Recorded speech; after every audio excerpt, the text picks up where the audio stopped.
In the 1990s, two of Britain's precious national nature reserves were under threat. A vision for saving Woodwalton Fen and Home Fen in Cambridgeshire began to take shape. The vision was of a vast new wetland, linking and protecting those two precious remnants, recreating a lost landscape.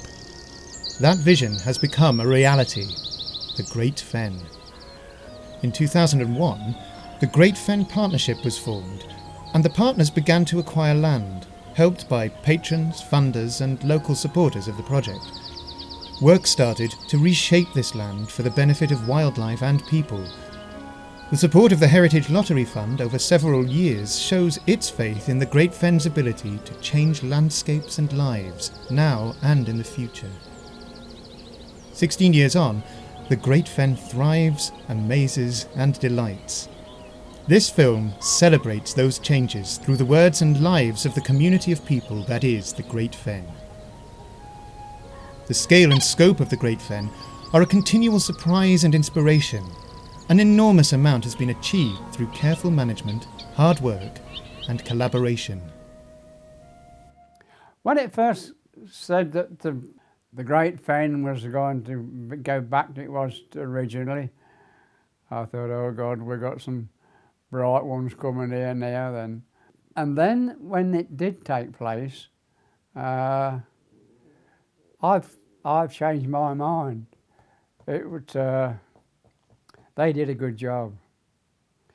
And matter of fact, somebody said the other day, you can go to Ramsey now and you can go along that road and you don't see all fields, all black. You can see some cattle, you can plants and things like that. And I thought, well, yeah, there's quite a change from black. Oh, the transformation, you wouldn't believe it. It's absolutely incredible. All of this around here, only a few years ago, was arable land. The usual sort of crops that grow in, or are grown in this area, the corn crops, potatoes, sugar beet, all that sort of stuff. This, what you can see now, was down to that.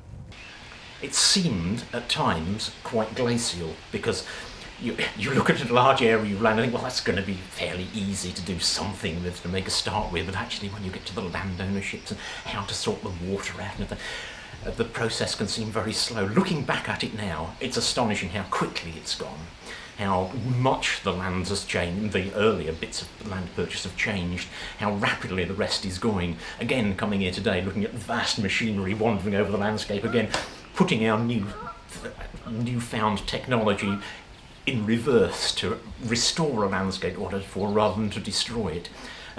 It's really exciting to see how quickly you can do that, at least to make the first steps, at least to put the building blocks in place, the physical structure in place to start the changes.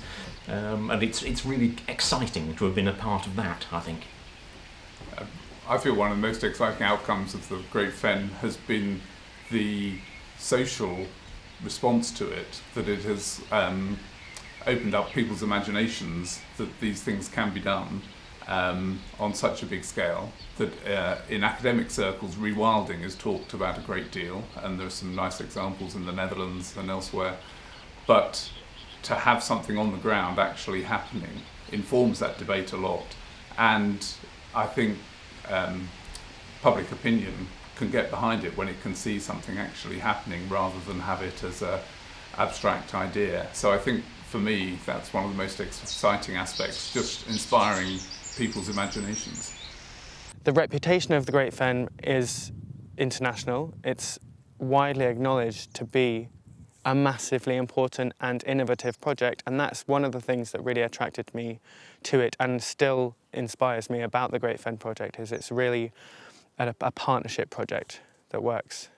The change in the use of the land around here, I think certainly it's been an eye-opener for me, and I think it's although I was perhaps sceptical to start with, I think now it's become really, it's nice to see, and you're starting to see the benefits of what's been happening. You know, I've never seen so many butterflies and things like that about, and it's, you know, all sorts of animals, deer, you know, and things like that, and the Chinese water days. Yeah, so it's nice to see, and you know, I think in the years to come, it will definitely be I suppose we're only part of the way through the stage of what wants to be achieved. So it's be nice to see in the future and watch it sort of grow and change with it. Really, there definitely wouldn't have been cattle on land down here had these changes not happened. So it's definitely been very beneficial to us. One of the good things for us is that all of the work we do here is local. We don't, all of the work we're doing here is within 5 miles of where we are. So we employ lots of local people. Everything is local, and it's sort of just creating a bit of a circle of life sort of thing for us. This project, this reserve, this Great Fen, can be of benefit to the community financially, culturally and recreationally.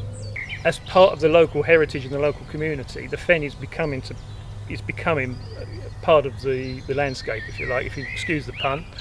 When the hide there, the lookout, was first opened, we started counting the number of bird species we see here, pardon me, over time. And since that hide was opened, we have seen over 120 different species of wild bird on this area, on this patch, viewable from public access around to the hide, from the hide itself, from the road along there, over 120 different species of bird. You wouldn't have seen anything like that years ago when this was down to arable. This is a new thing. It's never been done before in this sort of a landscape, and so what we do now will be the groundwork, and if other people then, or other areas then, or other organisations then, at some time in the future want to use that information, they'll have a head start that we didn't have.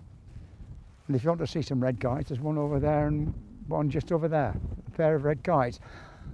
They weren't here 10 years ago.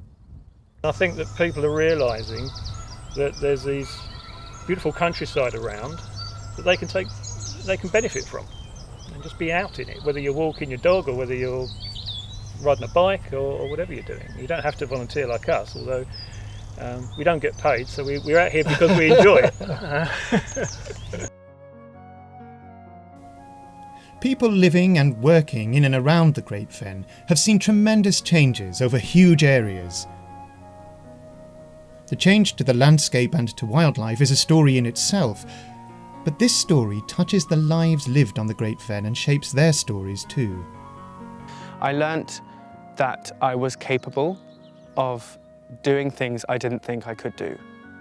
I spent my whole education not feeling like I was able to do sciences and the kind of cleverer things, and then I was able to work with a team who supported me fully and believed in me enough to push me further. Because we have been able to have more livestock because the Great Fen given us more, the opportunity to graze, we are able to have students come and help on their year out from college, just to get experience with the management and just general day-to-day tasks on the farm. The other thing I find interesting too is, having come from education, is seeing people learning from coming on the fen. In particular, even the work we're doing this morning, which is getting ready for school children coming. I think that is fantastic because we're getting the next generation ready and to learn about nature, and a lot of them don't have the opportunity to do that. It's good exercise. It's certainly done an awful lot for me personally in terms of benefits of my psychology. I mean, Jeff mentioned stress earlier. I came from a very stressful job. Doing this was a complete change, and I'm sure it's done wonders for my my disposition. I would say in some ways it has transformed my life. Yeah, it's been really a great opportunity, and it's definitely sort of given me a good idea of what I want to do when I'm older.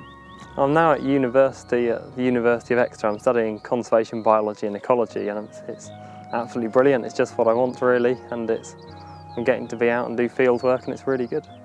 In the future, I'll always look back on my time as the Great Fen as what really sort of kick-started me into a career in ecology and conservation.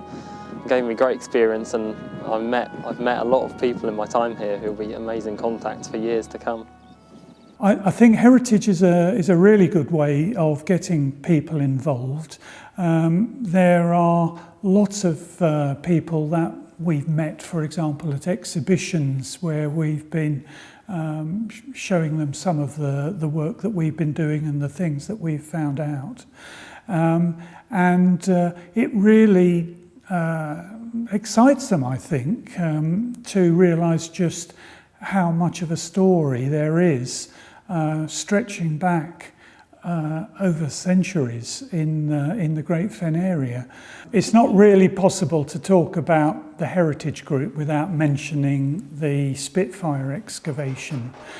We were extraordinarily lucky because we were involved in it from the very beginning. It was really exciting as you were finding bits and pieces from the plane, and experts there were identifying what they were and what their function was. The Spitfire project, that was a fantastic opportunity for us to get involved with and dovetail beautifully with what the children were learning about in history, about the World Wars. So having that invitation to go along, first of all, to the Spitfire excavation, that caused absolute excitement in our school, and we obviously wanted the children to be involved, and Louise was very kind to want us to be involved, but it was how did we choose those children? I can't have the whole school going. So we actually had a competition, a letter writing competition, and the children had to write to myself and the deputy head explaining why they should be chosen to go to the excavation, and it was, I think, probably the most popular competition we've had in school. So that, for me as a head teacher, illustrated how interested not only boys but girls as well were in that. So being able to go and do that, and then of course having the memorial, was super special. And we only had a very tiny amount of our children go to that, but the awe and wonder I think that generated for the children was incredible, and that was all through the Great Fen. Without them, I don't think we would have been involved at all. So we're very, very grateful for that involvement.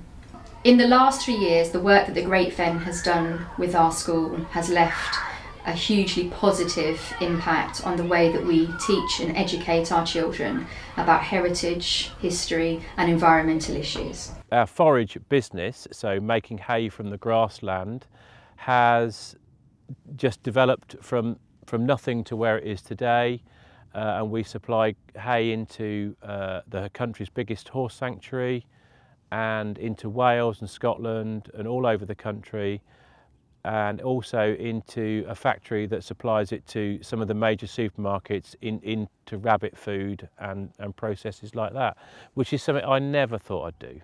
Never thought I'd do.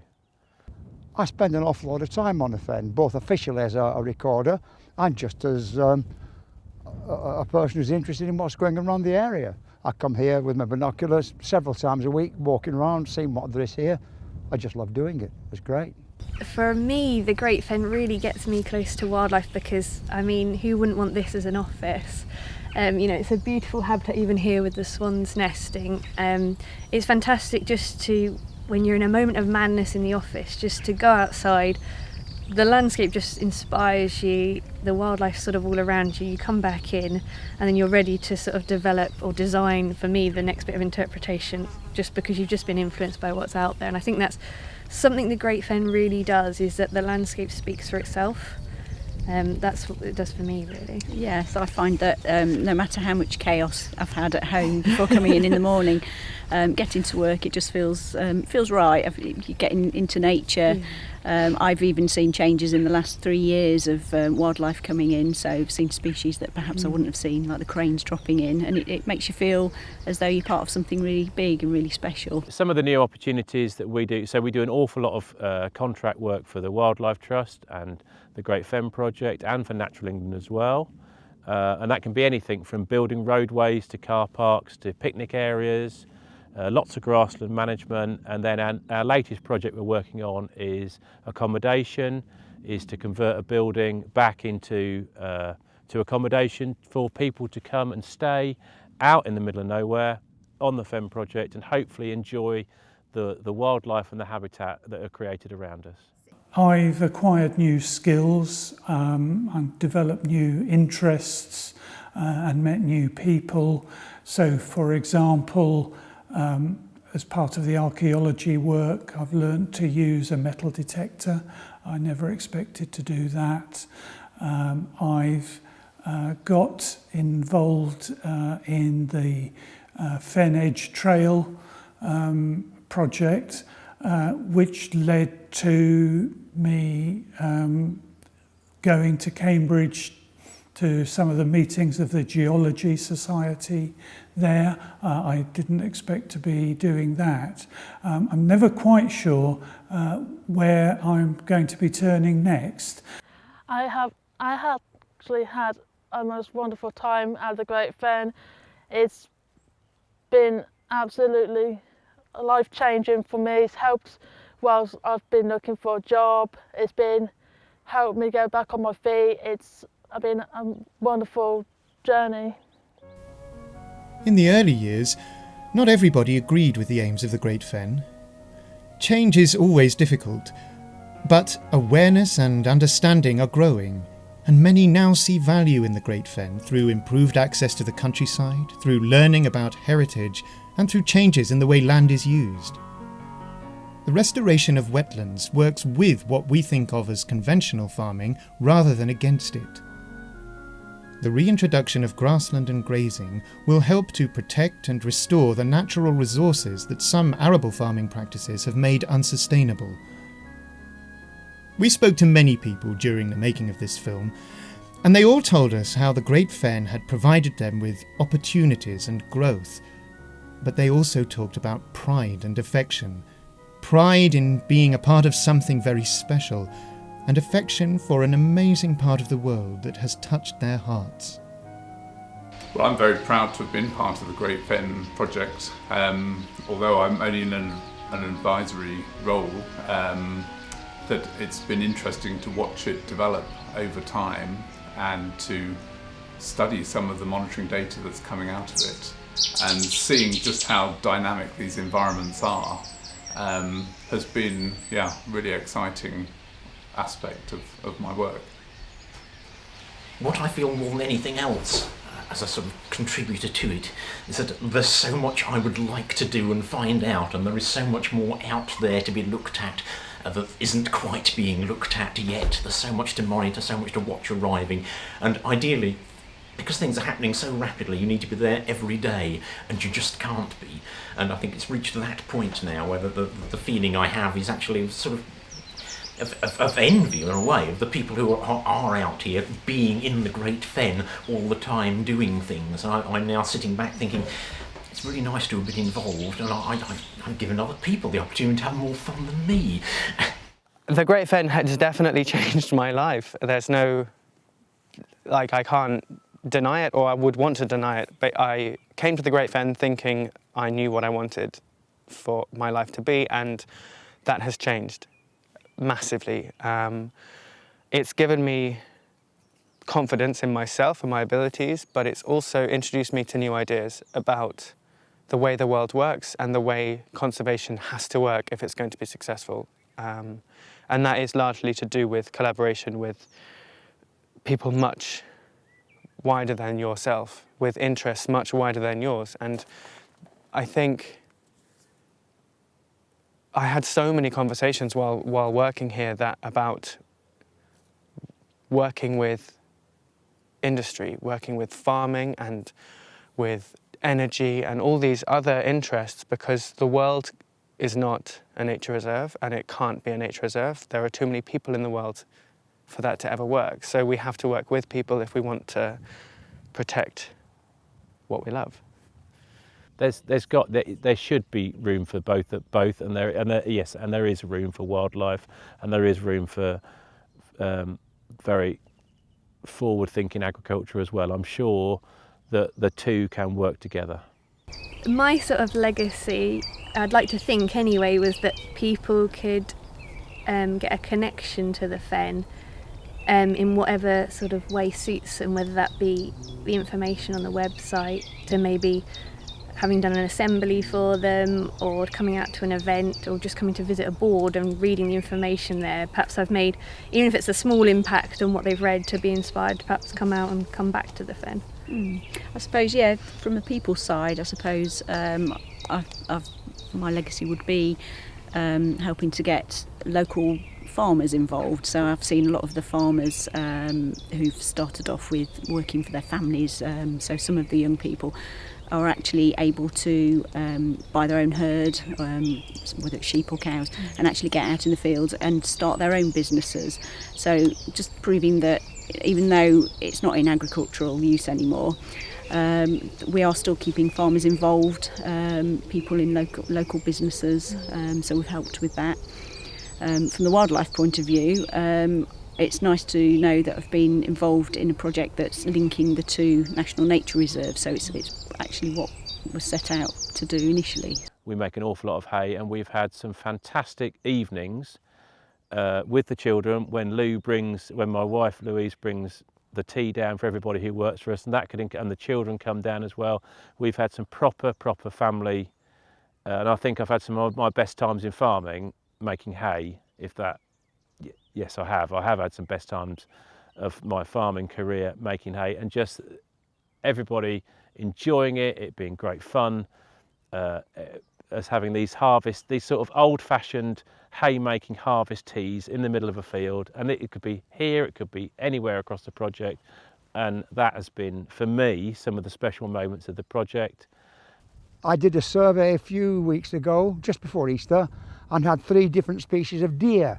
Here, where we're standing now, was a pair here, and other deer just out over the fen there, where I was doing the work.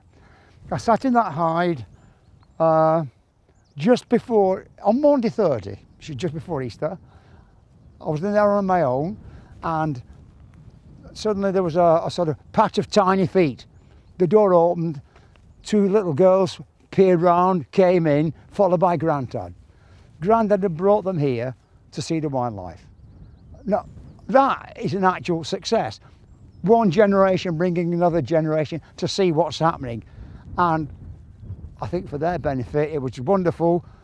And my Harrier came from up there, flew right up here, right towards the hide, circled round, and then went off. So those little girls were thrilled. That's terrific. We've had some successes. More than happy, to say the least, and it's just, I just can't even describe how, just beyond words really. I am helping people get close to wildlife, and it's something I didn't think I'd be doing a few years ago, but I am now, definitely, working with nature. I've found that I've met some very nice people, and I've already told Mandy if there's anything that they did anything in the village and they wanted some support or backup, they would always get mine if they didn't get anybody else's. So if you have an election or something like that and you only get one with a tick on it, you know who sent it. The Great Fen area is full of stories, some of which have been told, some of which have been partly told, and some of which I guess still are waiting to be told, depending on what happens in the future. And I think the work that the team here have done to support heritage activities has really been important in bringing the area back to life, not simply in terms of the diversity of wildlife and the landscape, but the history and heritage as well. I think it's sort of breathing in a way that it didn't before, if I could put it that way.